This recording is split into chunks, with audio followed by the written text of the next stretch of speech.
Chug, chug, chug, chug, chug, chug, chug, chug. Hey! Hello and welcome back to BookTube with Amy. We're yet again in the living room.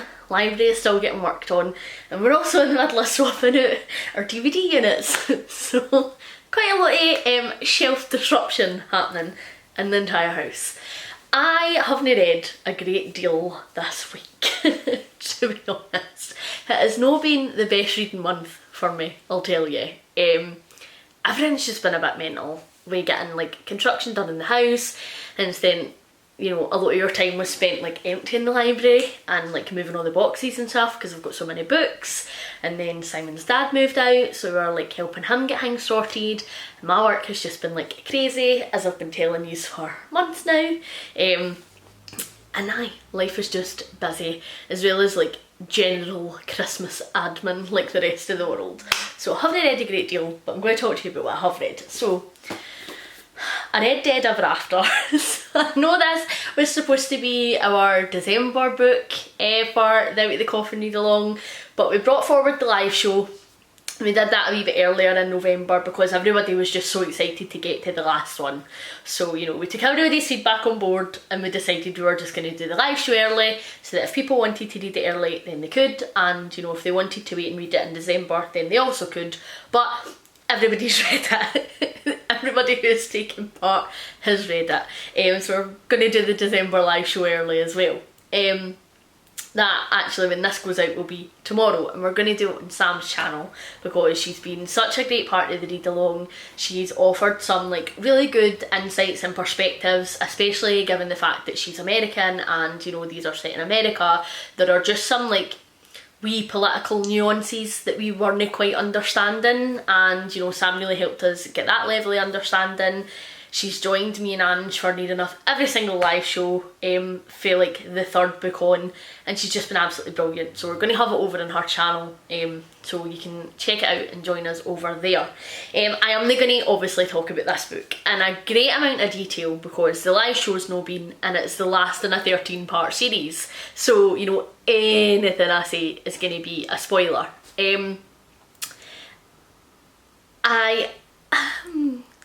I might spoil one thing.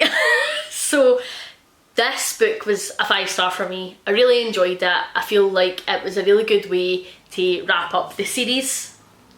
And now I'm going to spoil a wee bit, so if you're no interested in spoilers, you can skip to when I'm talking about the next book. But Charlene Harris in this book, she sets us up at the end of the last one thinking like, okay, Suki and Sam are going to be it. They're going to be together, they're going to be smooshing, you know, making loads of wee supernatural babies. Fine, cool, whatevs. Wasn't happy about it, but okay. And then in this book, she is very, very cruel to all of our readers because Sam is absent for like a lot of the book. He is not wanting to be around Suki, and, you know, he's avoiding her. So you're like, right, okay, well, maybe they aren't going to get together then. Maybe I have misread this, and, you know, it could go either way. She has some really lovely moments in this book with every single one of her exes. We have Quinn come back, and they have a really nice moment. And although Quinn has moved on, and you know that she's not going to get together with Quinn, you know, for the Quinn shippers out there, Ange, that was probably really lovely to see. And then we have like a moment with Bill, and, you know, she has like a really open and honest chat with Bill, and Bill kisses her at the end of it, and she's no like, ooh, get off us. You know, I think she quite likes the smooch. And so then all the Bill shippers out there, Sam, would have been like, oh, you know, Suki and Bill. And then she has like some time with Eric in this book. You know, her and Eric are finally in agreement that things are at an end. Their relationship wasn't working, but they still have so much mutual love and respect for each other. And so like all the Eric shippers out there would have just had their wee hearts soaring. And then obviously I am Team Alcide, and have been Team Alcide since day fucking one. And, you know, she has a real lovely moment with Alcide in this as well. And even Suki reflects fondly on her time with Alcide, and, you know, how much shared history they had, and how she says herself that there was a time in her life where she thought she would have ended up with Alcide and he was the perfect man, right? She said it herself. Did I say that about Bill? Not Quinn, not Eric. Said that about Alcide. But okay, anyway, ultimate ship. In the end, she does end up with Sam, and that's like the biggest spoiler I'm gonna give you. And I didn't hate it, right? I don't like Sam. I still do not like Sam. I don't ship Sam and Suki. I don't.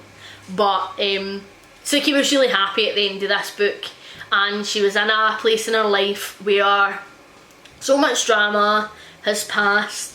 You know, there's been ups and downs in her personal life. She's had so many tumultuous relationships that I think that she was just really happy to have somebody who she felt like it was going to be simple and easy with, and, you know, somebody she cares for very deeply and has fun around and could have somewhat a normal life, which is what Suki has wanted throughout the entire series. And I don't grudge Suki her happy ending, even though she would have been happier with Alcide, but it's her life, whatever her choices. I was disappointed it was Sam. I obviously don't like Sam, but I was happy for Suki and for Suki to get her happiness. So that's where I finished on that. And I actually didn't get emotional when I finished this book, and I was expecting to be really like, ooh, gritty about it.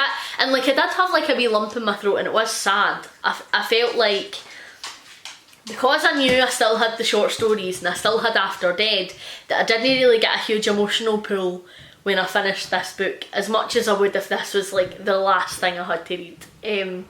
But aye, 5-star, thoroughly enjoyed it, would strongly recommend the entire series to anybody who likes paranormal romance, to anybody who likes a cosy mystery with supernatural elements, to anybody who likes amazing world building and character development with some really great conversation about current social issues. Scary to think that they're still current social issues when this series was written a hell of a while ago, but that's where we are in the world. And so then I finished the complete Suki Stackhouse short stories. So we finished with 3 short stories. We had If I Had a Hammer. So If I Had a Hammer is Sam and Suki helping Tara and JB renovate their house, and we discover that years and years and years ago there was a murder in their house, and they find a bloody hammer and there's a ghost, and they need to try and get the ghost out the house. Now, it was fun. It was really fun. It was nice to see Suki and Tara have a wee bit more of a closer relationship. We sort of feel lost their relationship in the last few books of the series. You know, it's even mentioned on page that they've both been focusing on their own lives and stuff, and they've not had as much time for each other, and so it was nice to see them because I really enjoyed that friendship, and I feel like Tara has done like a total character transformation, and that she knows she hasn't always been there for Suki when it comes to the supernatural elements of Suki's life, but if she wants to be Suki's friend, she needs to accept that that is part of Suki's life. And again, like, they have a conversation about that, which I think is brilliant. And it was nice to see them. I didn't feel like it necessarily added anything. Charlene Harris also introduced another character at this point, who was Tara and JB's babysitter, and I just feel like the series has finished. We're in short story territory. This short story happens after the last book. Like, you didn't need to be introducing more characters at this point. Like, when I'm getting into these short stories, I just want to be with my pals and get like a wee bit extra Bon Tom and a wee bit extra Suki time. Didn't ever say Suki time on the internet, as my hot tip for you. A wee bit extra time with Suki and, you know, Sam, maybe Alcide. All these characters we've grown to love, and so I didn't really feel like the addition of other characters really had much of an impact. So the story didn't add anything to the series overall for me, but it was enjoyable. It was the same for Playing Possum and In the Blue Hereafter. I'm not going to go into them a huge amount. I really enjoyed Playing Possum because we got Suki's absolutely adorable wee nephew back in the mix, and it was fun to see him again because, you know, I think all of us who have been doing the read along have really enjoyed him as a character. He is just a wee bundle of adorableness. He's super cute, super lovely, so it was nice to see him again. And in the Blue Hereafter, like, just none of the short stories added anything to me, like, for the series, which hasn't been the case up until this point. All throughout, I felt like they were really adding other dimensions to characters. They were really allowing you to see maybe a softer side of Pam, for example. So I feel like these last three didn't really add anything for me, and I think that was the general consensus of most of the group, which was a wee bit of a shame. But they were still enjoyable, they were still fun to read. They just weren't as impactful as I was wanting them to be, with them being like the last short stories. And then I went on and I read After Dead. So After Dead, I've never seen this in any other series before, but it's such a cool concept. So Charlene Harris was constantly getting asked questions about loads of wee side characters and what happened to them, and, you know, where they wound up, etc, etc. And she couldn't obviously wrap up everybody's stories in the main storyline of the series. So she did a wee book, and everybody basically has their own wee page, and it talks you through where they are and where they ended up. And I actually really enjoyed this. I think that it was lovely to see where some of the characters had ended up. Now, I didn't care about absolutely everybody in this one, but if you only cared about certain characters, you could flick through and see like where they have ended up. But, you know, we got to find out about Kobe and Lisa, Arlene's kids, and I was quite interested in that because they had quite a hard life, and I thought it would be interesting to see like the two different directions that they could have went on. I really enjoyed finding out about a lot of the vampires. I obviously really loved finding out about Alcide because he is my favourite and has been the entire time. But I thought this was really lovely, and I wish more series did this, to be totally honest. I got really emotional when I finished After Dead because, like, that was it. That was the end. No more Suki Stackhouse.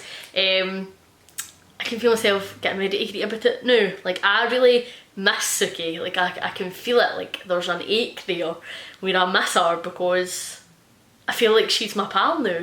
And I'm not going to get to see her again. Which is why these books are such a joy to reread, because it's just like meeting everybody again and hanging out with them again and like being with your pals, which is, you know, something that I always look for in a book, and it's always something that makes a book a 5-star for me. So this was also a 5-star, and that was it. That is all I have read this week. I finished up the Suki series and was very sad about it. I will pop in my stats for the end of the month here so that you can have a wee look at what my reading has been like. So these are my stats for November. Not the most diverse reading month, I have to say. So all 8 of the books I read in October were by female authors, and all of those books were by white authors, but all of those books were queer. So at least I'm winning somewhere. So then if we look about what I was reading, so 4 of those books were paranormal romance, which is obviously because I have finished the Suki Stackhouse series, which has been all the paranormal romance I've been reading this year. 3 of those books were fantasy books, and 1 was a crime thriller. And then only 1 of the books was a standalone, and the other 7 books were part of a series, which makes sense because it's coming up to the end of the year, so I'm trying to like wrap up as many series as I can, you know, for my I seriously need to finish this challenge. So I'm pleased with where that's sitting, to be honest.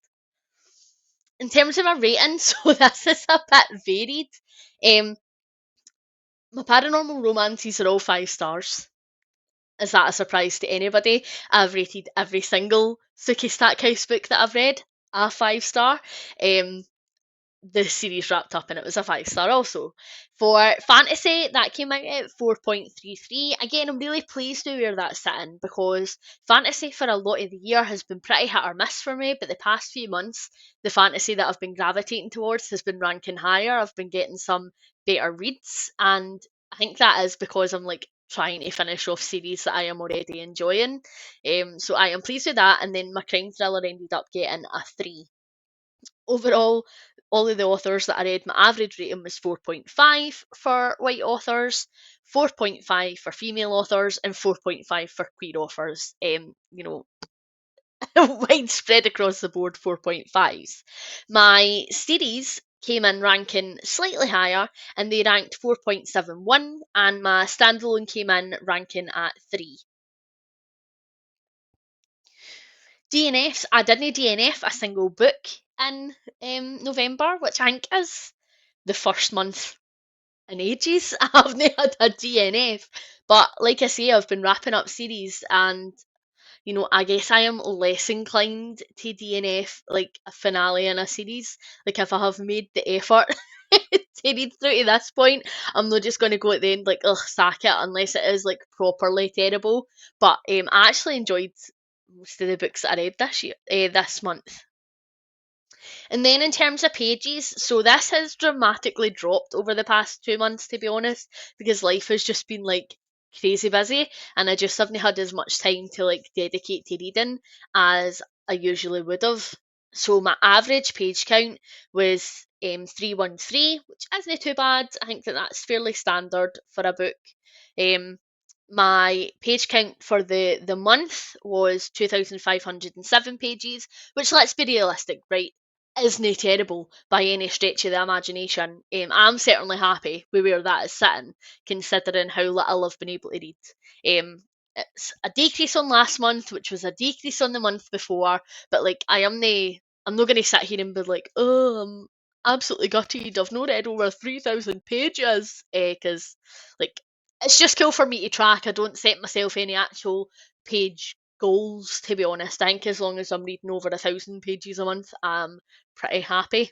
None of the books that I read this month have made it into my top with my page count so far. I don't know if I will be reading any big books year end, so I don't know if this will be like my top 10 page count for the end of the year, but I guess we'll go through that at the time. So those are my stats for November.